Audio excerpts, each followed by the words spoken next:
Ito mga funny, panoorin nyo si This is Lance! Alam mo ba kung bakit dalawang button para sa flush? Sabay yung pinipindot para mag-signal. Biro lang, tara. Pag-usapan natin yan. Malabiro din pala si Lance. At sa araw na to, karamihan sa mga tao, hindi alam ang purpose ng dalawang button para sa flush. Kung mapapansin nyo, merong isang malaki at meron ding isang maliit na pindutan.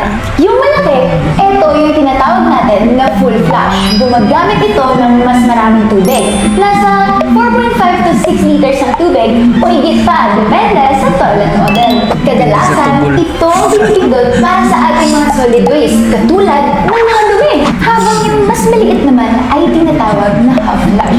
Mas kaunting tubig naman yung ginagamit dito. Ang half flush ay maaaring gumamit lamang ng humigit kumulang 3 liters ng tubig. Ito naman ay kadalasan pinipindot kapag mga liquid waste lamang, katulad ng ihip.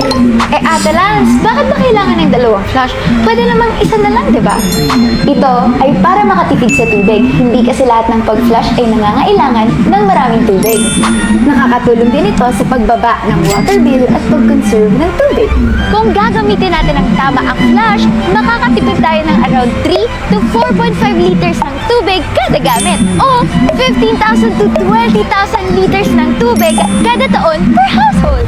Para mas ma-imagine mo, around 40,000 ng water bottle na tigsa 500 ml o di kaya mahigit 1,000 ng 5 gallon ng water jug.